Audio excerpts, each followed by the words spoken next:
अस्सलाम वालेकुम नाज़रीन, पाकिस्तान टू अमेरिका के साथ मैं हूं शाला खान और आप देख रहे हैं capital TV Washington. Pakistan telecommunication authority यानी पीटीए ने गैर रजिस्टर्ड वीपीएन को सिक्योरिटी रिस्क करार देते हुए इन्हें ब्लॉक करना शुरू कर दिया है। तहम बाज जो माहिरीन है वो कहते हैं कि हुकूमत का वेब मैनेजमेंट सिस्टम इस वक्त फाल हो चुका है और हुकूमत इस वक्त बाज एप्लीकेशन और वेबसाइट्स को बंद करना शुरू उसने कर दिया है। गैर रजिस्टर्ड वीपीएन को आईपी एड्रेस के जरिए ब्लॉक किया जा रहा है। इस वक्त वीपीएन बंद होने की शिकायत इंटरनेट पर दस्तयाब मुफ्त वीपीएन की से कहीं ज्यादा है, जबकि अदायगी के बाद जो हासिल होने वाले वीपीएन है उनके भी बंद होने की शिकायत भी कुछ कम नहीं है। इस बारे में हुकूमती जो शख्सियात है वो कहती है कि गैर रजिस्टर्ड वीपीएन सिक्योरिटी रिस्क है। गैर रजिस्टर्ड गैर कानूनी वीपीएन जो है वो हसास डाटा और जो गैर कानूनी कंटेंट है उस तक उसकी एक्सेस बहुत आसानी से हो जाती है। आज हमारे पास बहुत से सवाल हैं जिनके जवाब आज हम लेंगे। आज के गेस्ट वैसे तो रिनाउंड पर्सनालिटी हैं, बड़ी फेमस, और आप इन्हें मुख्तलिफ मुल्कों के एंकर्स के साथ पॉलिटिकल एनालिसिस देते हुए देखते हैं। सहाफत का एक बड़ा नाम है शाहीन सहबाई साहब, जानते हैं आप उन्हें। आज हमारे गेस्ट हैं और बहुत अरसे के बाद हमारे इस प्रोग्राम में शामिल हो रहे हैं। अस्सलाम वालेकुम सर। बहुत बहुत शुक्रिया। वालेकुम सलाम और आपके सारे देखने वालों को मेरा सलाम। सर, पाकिस्तान में जो इंटरनेट के, या फिर मैं कहूँ कि इंटरनेट तक तो पहुंच ही जाएंगे, एक्स जो है उसको ब्लॉक किया गया। आपने देखा लोगों ने वीपीएन से चलाया, फिर फायरवॉल जो थी वो उस पे लगा दी गई, उसको ब्लॉक करने की कोशिश किया गया कि किसी तरह बंद कर दिया जाए। अब सुनने में आ रहा है कि कुछ अरसे के बाद आपको शायद इंटरनेट भी महंगा करने की तजवीज दे दी गई है, लेकिन ये मुसद्दका मेरे पास अभी खबर नहीं है। मुसद्दका खबर तो ये है कि जिस तरीके से वीपीएन बंद किए जा रहे हैं, और इस्लामी नज़रियाती काउंसिल जो है उसने भी कह दिया कि ये गैर शरई है इसका इस्तेमाल करना। आप कैसे देखते हैं? देखिए, ये लोग पता नहीं किस दुनिया में रहते हैं कि they are running against time and they are running backward. दुनिया आगे जा रही है और खुद इनके अपने अनाउंसमेंट जो है कि we are introducing 4G and 5G and उसके जैज के पता नहीं क्या फलाने वो नए नए प्रोग्राम्स और नए नए कंपनियों को वो दे रहे हैं इतने मिलियन और बिलियन का, और भाग रहे हैं उल्टी तरफ, उल्टे पांव। यानी अगर आप इंटरनेट बंद करेंगे, इंटरनेट से पहले भी तो दुनिया होती थी ना, पॉलिटिक्स भी होती थी और प्रोटेस्ट भी होते थे और लोगों को उतारा और गिराया और चढ़ाया भी जाता था। तो वो चीज तो खत्म नहीं होगी ना, बंद होगी। मगर ये पता नहीं किस दुनिया में रहते हैं कि जी ये हम सारा कुछ अपने कंट्रोल करके एक मौके में बंद करके और हम फिर बड़े आराम से बैठेंगे। अब इन्होंने वीपीएन बंद किया, अभी उससे पहले ट्विटर एक्स बंद था, फिर उससे पहले आपको याद होगा यूट्यूब इन्होंने बंद किया था। ये दुनिया के उल्टी तरफ जा रहे हैं। और आजकल ट्विटर को बंद करने का मतलब है कि आप थप्पड़ मार रहे हैं प्रेसिडेंट ट्रंप और उनके जो सबसे करीबी साथी है एलॉन मस्क के मुंह पे। He is the owner of Twitter, आपको भी पता होगा और सबको पता है। और वो आ रहे हैं पावर में और आ गए पावर में। अब उन्होंने तो पहला सवाल तो वो ये करेंगे पाकिस्तान से जब भी उनका इंटरेक्शन होगा, जब होगा, कि जनाब अली जरा हमें तो ये बताएं कि जी आपने ये ट्विटर हमारा और ये सारा जो है आपने बंद क्यों किया था सर। तो उससे पहले कि कोई वो उनसे एड मांगे या उनसे कोई बात करें या कोई मुबारकबाद दें या कुछ करें, इनको जवाब देना पड़ेगा और कोई जवाब नहीं इनके पास, ना कोई जवाब है ना कोई जवाब। चलिए यहाँ तक भी ठीक है, लेकिन ये इस्लामी नज़रियाती काउंसिल कहाँ से बीच में कूदा है? अरे ये सारे के सारे, मैं वर्ड यूज नहीं कर सकता, पता नहीं अगर करूं तो शायद जिसे एजेंट्स कहते हैं ना, इनके सारे पालतू जो है लोग रखे हुए हैं इन्होंने इस किस्म के कामों के लिए। जब जरूरत होती है वो इद्दत का इश्यू खड़ा कर देते हैं कि जी इनका निकाह खराब है, इनकी ये खराब है, वो ये इस्लामी लोगों को जो मुल्ला पार्टी जो है इसको ये एस्टेब्लिशमेंट यूज करती है और हमेशा से करती रही है, आज की बात नहीं है। ये आपके जो कई दफा टीवी पे आके बयान देते हैं, आगे बड़े बड़े बातें करते हैं। और अभी मैं सुन रहा था एक दो लोगों के प्रोग्राम के, जी 25 ऐसे इश्यूज पिछले 2 साल में खड़े हुए हैं जिसमें कि इन्होंने इस्लामी नजरियाती काउंसिल जो है ना वो सोती रही, वो उनको नींद नहीं उठी, पता नहीं कौन सी गोली खिलाई थी। अब अचानक वो वीपीएन का क्या ताल्लुक है? जो खुद सारे वीपीएन यूज करते हैं, खुद सारे यूट्यूब पे बैठे होते हैं। ये बाकी जो इस्लामी ममालिक हैं तो क्या वहाँ वीपीएन इस्तेमाल नहीं होता? क्या वहाँ पर भी इसी तरीके से बैन कर दिया गया है? यानी कि वहाँ पर भी अगर खाने काबा में जाके वहां से अपनी तस्वीरें भेज रहे होते हैं वीपीएन पे, मौलाना साहिबा। तो ये पाकिस्तान के हालात भी तो कुछ ये है ना। अब अलमिया ये है कि पाकिस्तान में जो चीनी शहरी हैं उन पर हमले हुए, उसमें इजाफा हुआ और चीनी हुक्काम ने ये कहा कि कराची एयरपोर्ट के करीब जो चीनी इंजीनियर्स पर हमले हुए थे, उसके बाद सिक्योरिटी ब्रीच करार दिया और कहा यह था कि चीन ने एक बार फिर कहा है पाकिस्तान से कि भाई यहाँ की जो फोर्सेज है जो तैनात करते हैं उसको रहने दीजिए, हम अपनी सिक्योरिटी लाना चाह रहे हैं। तो क्या ये पाकिस्तान के लिए अच्छा होगा कि कोई मुल्क आप पे एतबार नहीं कर रहा और अपनी सिक्योरिटी के लिए वो कहता है कि जी हम अपनी सिक्योरिटी खुद करेंगे? सर मैडम, पाकिस्तान के लिए तो ये एक इससे बड़ा इल्जाम, इससे बड़ा फेलियर का सर्टिफिकेट होगा ही नहीं कि अगर ये कहें कि जी हम नहीं कर सकते और आप अपनी फौज ले आए। ये क्या आपको, आपका काम है ये करना। और असल में बात ये है कि जी 2-3 साल से ये लोग जो अपना काम है वो तो कर नहीं रहे। सारी ISI वाले, फौज, मिलिट्री, सब पॉलिटिशियंस को पकड़ रहे हैं, इनके पीछे भाग रहे हैं, कहीं किसी के घर जा रहे हैं, रातों को जा रहे हैं। जो काम इनका पकड़ने वालों का है, जिनको रोकना है, जिनको काफी हद तक काबू किया गया था पहले, रुक गए थे, वो सब इन्होंने छोड़ दिया है। तो अब यही होगा। अब वो चाइनीज तो देखे ना, हर मुल्क अपने इंटरेस्ट में और अपने लोगों की सिक्योरिटी के लिए पहले बात करता है। और पहले सिक्योरिटी होती थी और सबसे बड़ी सिक्योरिटी ये होती थी कि जी हमारी फौज जो है ना वो सिक्योरिटी प्रोवाइड करेगी। चलो जी, फौज का नाम आ जाता तो सब ठीक हो जाता। अब वो ही सबसे बड़े जो है ना वो बन गए कि जी वो खुद अपनी सिक्योरिटी नहीं कर रहे। रोज उनके सुनते हैं कि जी इधर धमाका हुआ, इतने मेजर मर गए, तो कर्नल शहीद हो गए, तो फलाने हो गए। और ये लोग जाके नमाज जनाजे पढ़ के और सलूट लेके और बैंड बजा के फिर घर बैठ जाते हैं, जाके फिर जाके लोगों को तंग करना शुरू कर देते हैं। तो असली बेसिक फ्लॉ यहाँ पे है कि ये अपना काम नहीं कर रहे। और जो टेररिस्ट हैं, जो एक्चुअली मुल्क दुश्मन लोग हैं, जो चाइनीज को मार रहे हैं, जो बाकी धमाके कर रहे हैं, खुद को हमले कर रहे हैं, उनको पकड़ नहीं रहे। और फिर सर पूरा मसला का ये ना पूरा कि हुकूमत आपने देखी है ना कि हुकूमत किस तरीके की, कोई बहुत ज्यादा पावरफुल हमें नहीं नजर आती। वजीर आजम देख ले, वजीर दाखिला देख लें, इनके स्टेटमेंट्स अरे देख लें, आप वजीर आला जो पंजाब है उनको देख लीजिए। मतलब आपने देखा कि पाकिस्तान इस वक्त, खासतौर से पंजाब इस वक्त जो है मौसम सरमा का जो बाकायदा आगाज हो गया है, फजा में आलूदगी है। तो लेकिन यहाँ ये है कि वो एक के बाद एक लाहौर, फिर फैसलाबाद, फिर कसूर, आपने देखा सारे ही वो लपेट में है।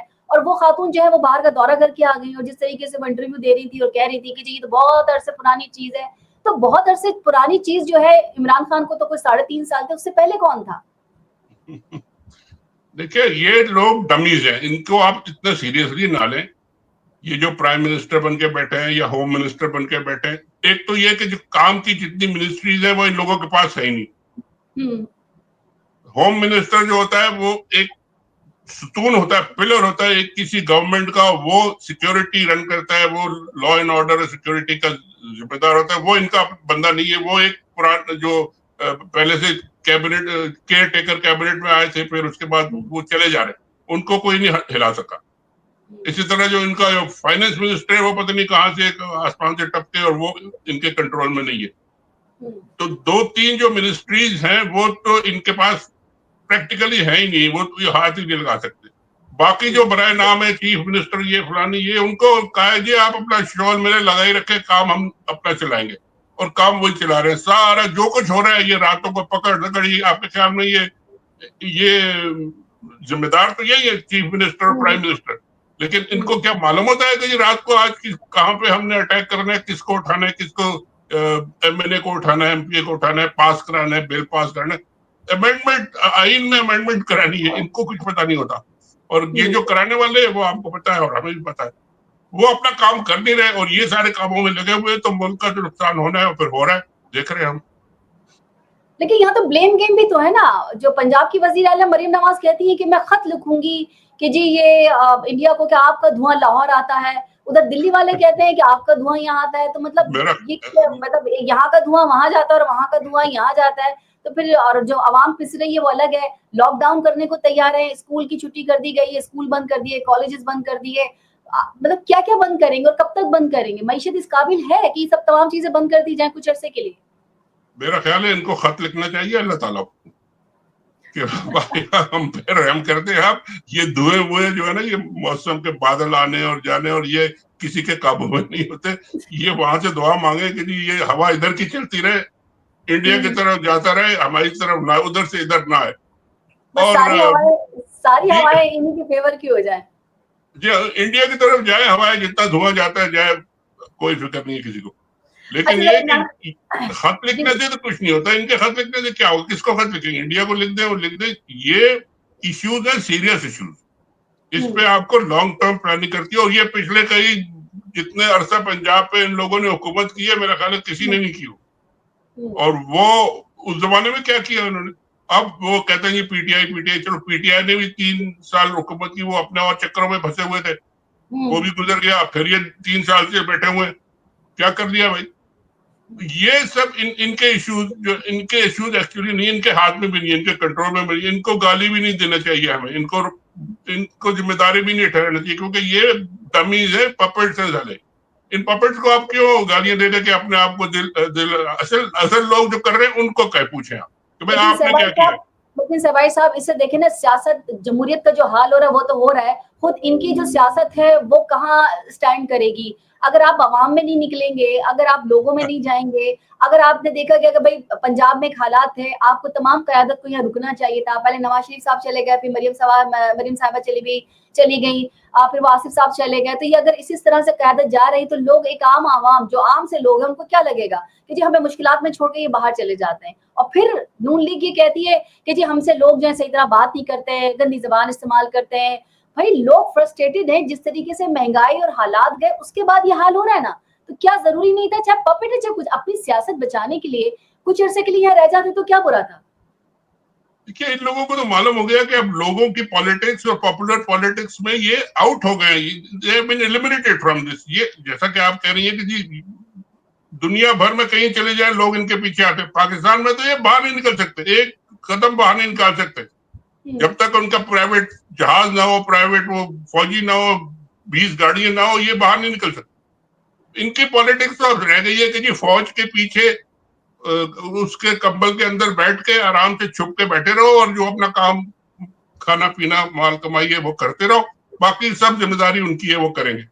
और यही पॉलिटिक्स है, और जब तक कर सकते हैं करेंगे, नहीं होगा जिस दिन कोई गड़बड़ हुई अपना जहाज पकड़ेंगे फिर बाहर चले जाएंगे। तो भाई साहब कितने ममालिक में ये लोग वहां जाके उनकी पुलिस, उनकी जो सिक्योरिटी के इदारे हैं, उनको जाके दुहाइयां देंगे कि जी आपके बंदों ने ये कर दिया, पाकिस्तानी है लेकिन आपके मुल्क के हैं तो ये कर दिया। कब तक ये रिक्वेस्ट वहां पर करते रहेंगे, चाहे वो अमेरिका हो चाहे वो इंग्लैंड हो, मतलब किस तरीके, और रहना भी इनको वहीं पर ही है, तो कब नहीं तक देखिए, किसी के सामने हाथ यहाँ जोड़ते रहेंगे। बाहर के मुल्कों में, यहाँ के मुल्कों में ये कोई कानून की खिलाफवर्जी नहीं है कि आपने किसी के खड़े होके और कहा कि जी आप चोर हैं। रोज यहाँ व्हाइट हाउस के सामने हर वीकेंड पे प्रोटेस्ट होते हैं, कोई कभी कोई आ रहा है, कभी कोई आ रहा है, कभी कोई आ रहा है, खड़े रहते हैं लोग बैनर्स लेके और नारे लगाते हैं, चले जाते हैं। तो यहाँ ये कोई इशू नहीं है, यहाँ इनको कोई गवर्नमेंट मदद भी नहीं देगी। वो हमारे होम मिनिस्टर साहब ने कहा कि जी मैं लंदन के पुलिस से कहूंगा उस ऐसे उसका पुलिस वाले को सस्पेंड करे, अपने उनके पुलिस लंदन वाले को, कि आपने क्यों नहीं रोका। ये उनका काम नहीं है भाई, वो ये काम नहीं करते, वो आजादी है यहाँ। आपने किसी के साथ टच नहीं कर सकते किसी को, आप उसके साथ 1 फीट दूर होकर आप उसके मुंह पे 10 गालियां दे सकते हैं, कोई नहीं कहेगा आपसे, कोई नहीं पूछे। लेकिन मसला भी तो यह है ना कि उन्होंने कहा कि जी ये थ्रेट की थी मुझे, कत्ल की धमकी, लेकिन जब नहीं वीडियो नहीं, ये देखी तो सब पता चला वो ये था कि जी कोई आपको शायद मार दे या कोई आपको, तो वो जी जी कोई जी किसी की वार्निंग थी, वो खुद उन्होंने नहीं कहा था, जो साहब भी जो भी साहब थे। वो यही था ना, किसी ने कहा कि जी आप इस तरह जाएंगे तो आपको थ्रेट है, ये बिल्कुल सही कहा उसने। और कोई चाकू निकाल लेगा या कुछ कर लेगा, और ये हुआ भी है, हो भी सकता है। ठीक है। लेकिन ये कि ये बाहर नहीं निकल सकते बगैर, अब तो मुंह छुपा के निकलेंगे बस, चले मुंह छुपा के जाए, हैरेड्स पे जाके शॉपिंग करें मुंह छुपा के, वहां भी कोई ना कोई आ जाएगा गाली तो भाई देने। साहब इमरान खान ने इस्लामाबाद की जानिब एक मार्च जो है वो उन्होंने प्लान किया है और 24 नवंबर की तारीख भी दी है। पाकिस्तान तहरीक इंसाफ जो है वो इस्लामाबाद में लॉन्ग मार्च का उसने ऐलान भी कर दिया है। अब उनका मसला ये है कि जिस तरीके से गंडापुर आपको पता ही है जरा डाउटफुल हो गए हैं, फिर उसके बाद ये कि आगे भी लोगों जो है वो ज्यादातर क़यादत जो है वो शायद उनको सूट नहीं कर रहा है 24 तारीख। तो आज ये भी कुछ ही देर पहले हुआ ये कि जो बुशरा बेगम है उन्होंने एक कॉन्फ्रेंस की और वहां पर उन्होंने जो इमरान खान का जो पैगाम था वो पहुंचाया। अब सिर्फ ये पहुंचाने की हद तक ही है या आपको लगता है कि बुशरा बीबी जो है वो सियासत में आ जाएंगी? देखिए, सियासत में तो ये ऑलरेडी सब लोग हैं ही, इनको आप सियासत में आने का मतलब ये नहीं है कि जाके वो जलसे में तकरीर करेंगी। सियासत तो ऑलरेडी हो रही है। उनको पकड़ के ले गए, कितने दिन तक जेल में, कितने महीने तक उनको जेल में, क्यों भाई, किस लिए? वो एक को अगर तोशाखाना का केस था भी या कोई और केस है तो ये तो बेलेबल केसेस है। हाँ, दुनिया भर में इस तरह के केसेस सालों चलते रहते हैं और बेल हो जाती है। उनको पकड़ के रखा हुआ है, तो ये तो सियासत में तो ये खुद ला रहे हैं उनको। अब उनकी वो फैमिली है, डायरेक्ट फैमिली, उनकी वाइफ है, उनकी सिस्टर है, उन्होंने तो खड़े होकर शोर मचाना है। और ये बात उन्होंने, और एक बात और समझते हैं, इनकी जो पार्टी का हाल है वो डिवाइडेड है। हर एक, ये तो हैंड पिक्ड लोग हैं खान साहब के। इन लोगों को कोई जानता भी नहीं था। जो लोग जीते हैं उनको, उनके नाम भी किसी को नहीं पता कि कौन एमएनए या कौन एमपी है, दो चार जो बड़े बड़े हैं इनके अलावा। तो ये तो इमरान खान की पार्टी है और इमरान खान को जेल में उन्होंने बंद किया हुआ है, तो जाहिर है उनकी फैमिली सामने आएगी, उनके करीबी दोस्त आएंगे या वकील आएंगे, यही लोग आएंगे जो उनसे मिलते हैं। ये पार्टी पॉलिटिक्स में आना जो है ना, ये एक डिफरेंट मीनिंग है। और अपने भाई, अपने शौहर के लिए स्ट्रगल करना, फाइट करना कि जी उनके खिलाफ ये सब हो रहा है, ये अलग चीज है। बाकी जब वो छूट जाएंगे तो इमरान खान आएंगे, एक हफ्ते में सारी पार्टी को क्लीन अप कर देंगे। ये सब आपको जो नजर आ रहे हैं, जोकर आ रहे हैं, जा रहे हैं, ये सब गायब हो जाएंगे। लेकिन इमरान खान के पास और कोई चॉइस भी नहीं है ना। एक आदमी अगर अंदर है तो उसके पास जो 2 4 8 लोग हैं जिन पे वो ट्रस्ट कर सकते हैं, तो ट्रस्ट लेवल जो है वो बड़ा मसला हो गया आज के इस दौर में। तो वो ट्रस्ट जो है वो 2 4 लोगों पर है और उन्हीं पे वो ट्रस्ट कर सकते हैं, उन्हीं से पार्टी चला सकते हैं।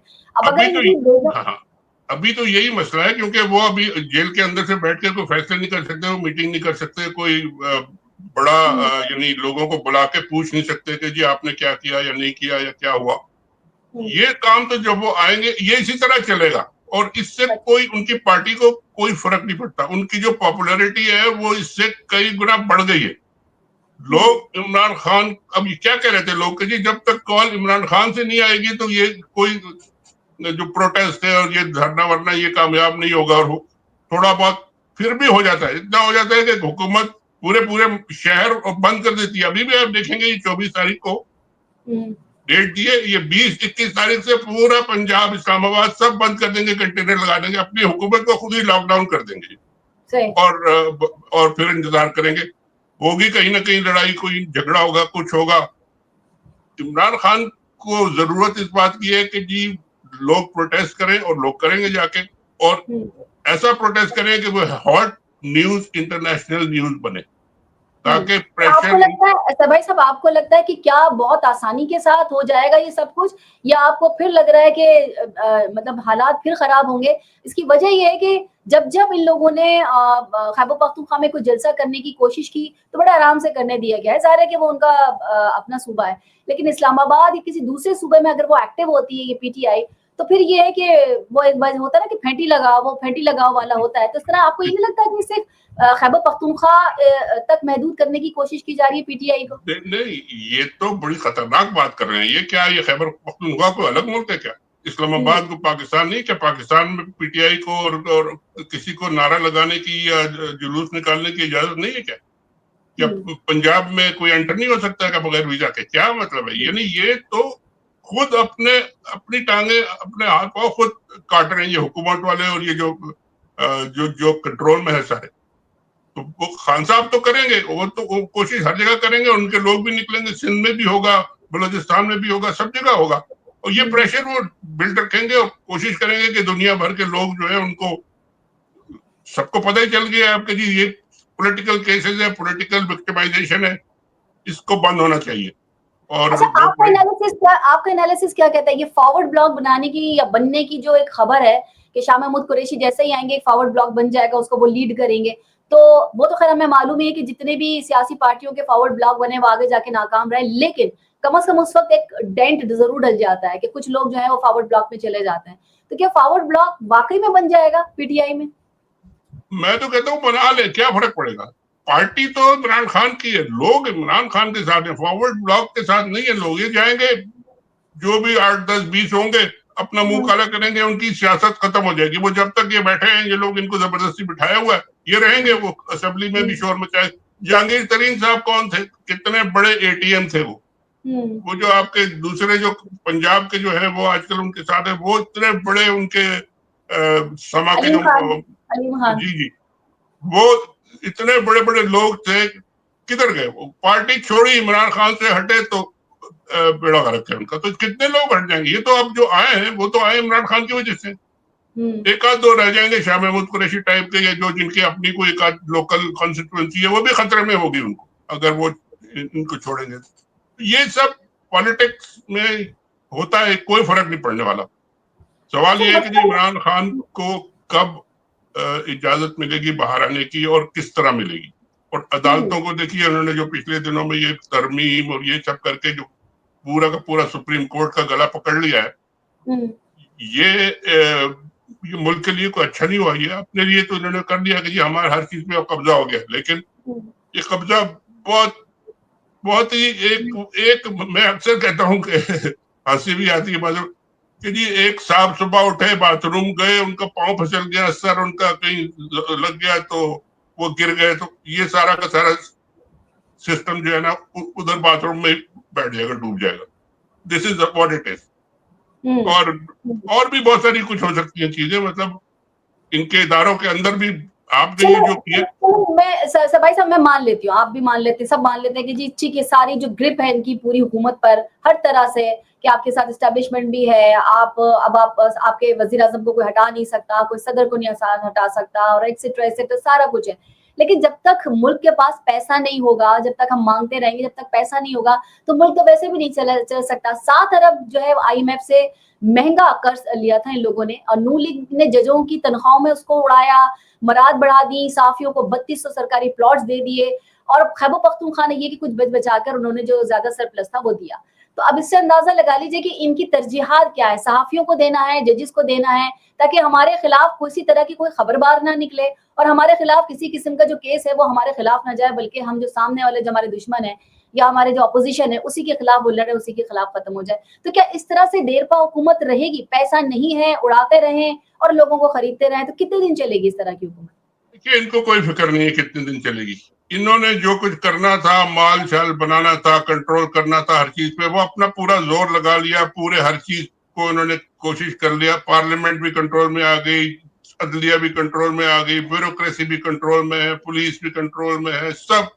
लेकिन जो असली बात आप कर रही है ना कि चलाएंगे कैसे, वो चलाएंगे ऐसे, पैसे कर्जा लेंगे, खाएंगे पिएंगे, और अपना जाके आजकल कुछ लोग जेनेवा गए हुए हैं, अक्सर बात ये हो रही है कि जी वहां पे बैंक बड़े अच्छे हैं, तो कोई इसी तरह के काम चलते रहेंगे। और जिस दिन इनको लगेगा कि यार अब ये हमसे नहीं चल रहा, तो जहाज अपना खड़ा हुआ है, बैठो और भागो, फिर कोई और जो भी आएगा संभालेगा, लोग उसको चीरेंगे फाड़ेंगे, जो भी करेंगे।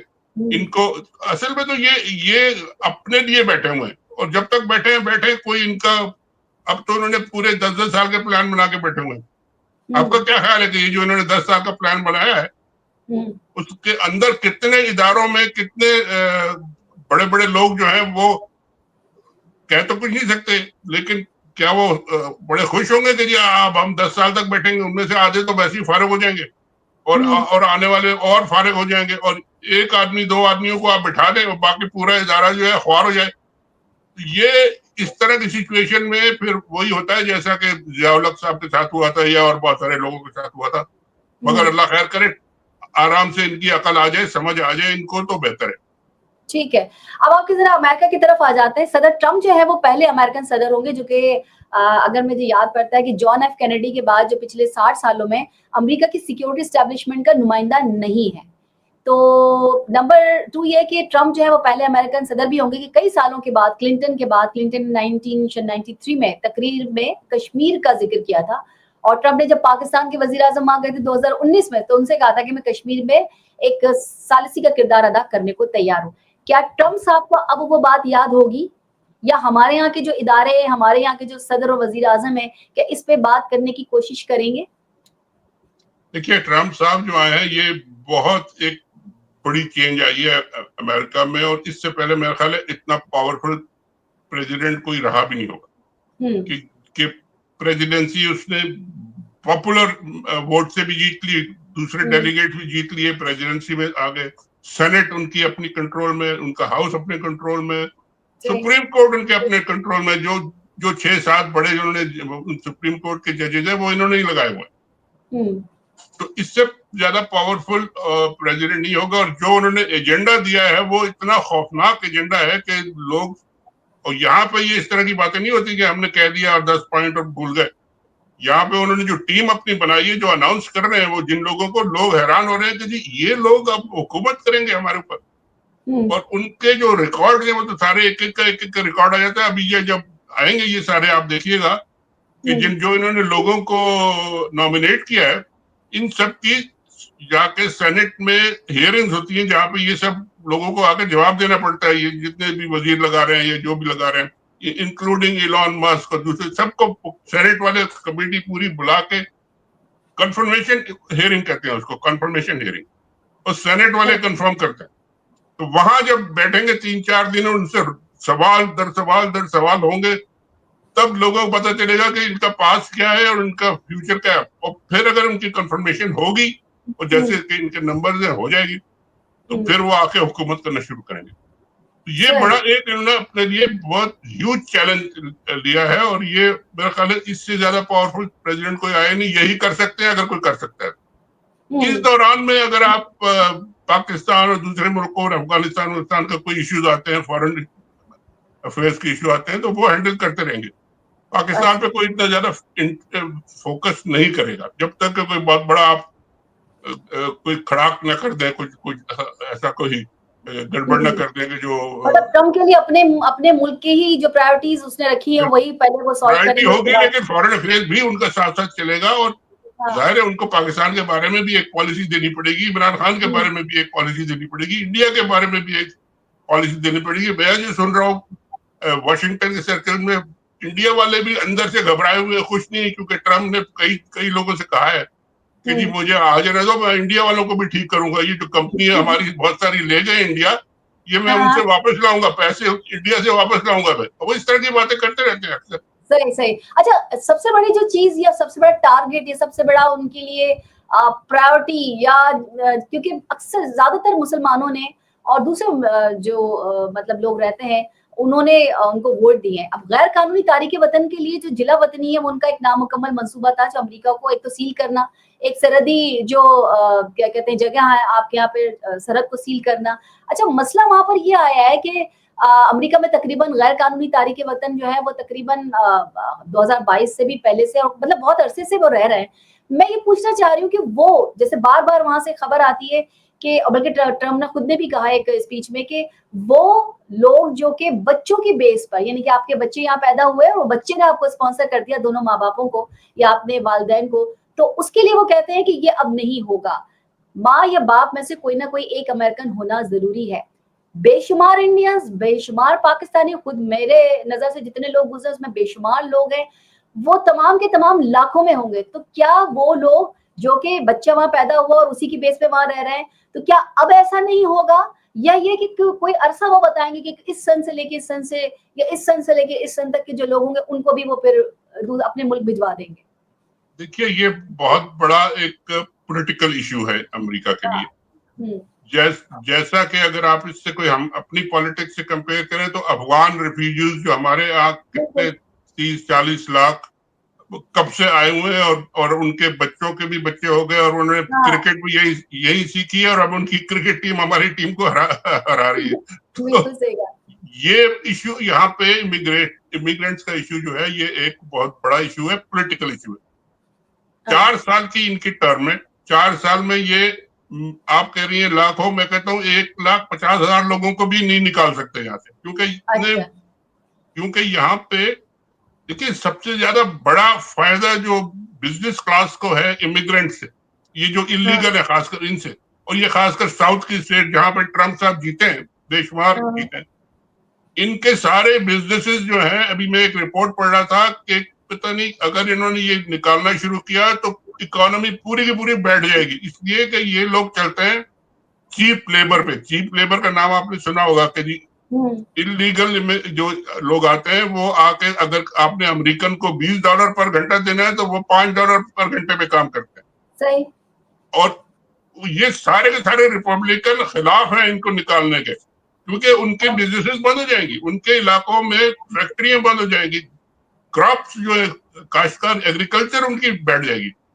तो ये कहने की बातें अलग है, करने की बातें अलग है। पहला वो काम कह रहे हैं कि जी हम जो क्रिमिनल इलीगल्स है, अभी तो यहाँ तो क्रिमिनल्स को भी इजाजत है ना कि आप इलीगल है नंबर एक, उसके ऊपर आप जाके किसी को मार देते हैं, लूट लेते हैं, कुछ और आप करते हैं, गड़बड़ करते हैं, पकड़े जाते हैं, तो क्राइम भी आपके, फिर भी आपको नहीं निकालते यहाँ पर। इनका ये कहना है कि जी हम पहले क्रिमिनल जो इलीगल्स हैं उनको हम आइडेंटिफाई करेंगे, पकड़ेंगे, निकालेंगे।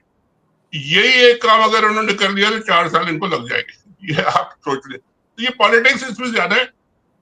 शोर बहुत मचाएंगे, बहुत तकरीरें होगी, हल्ला गुल्ला होगा, डेमोन्स्ट्रेशन होंगे, इमिग्रेंट्स भी करेंगे, सब करेंगे, लेकिन कोई ज्यादा इससे ऐसा कोई नहीं होने लगा कि इन्होंने आके पूरा सफाई कर देनी है और जहाज भर के भेज देने। तो इसमें बहुत टाइम लगेगा और अदालतें अभी मौजूद है, अमेरिका की अदालतें अभी भी कायम है।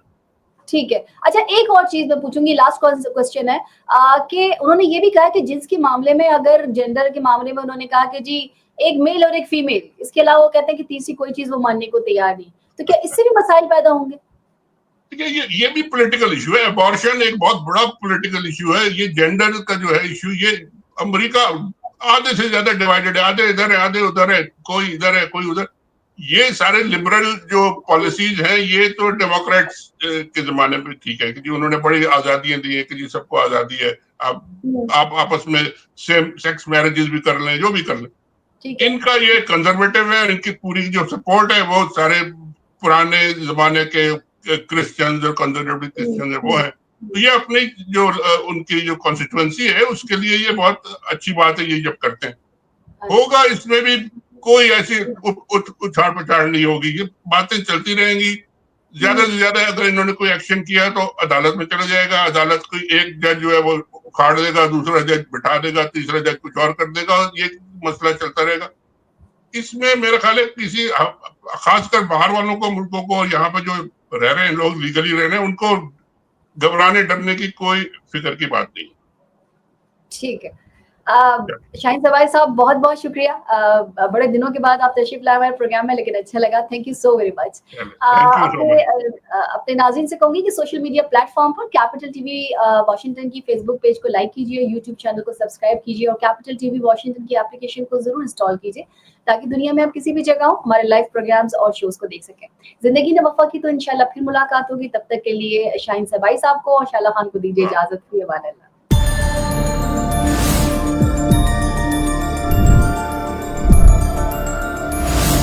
You are watching Capital TV Washington, the best South Asian TV channel in North America.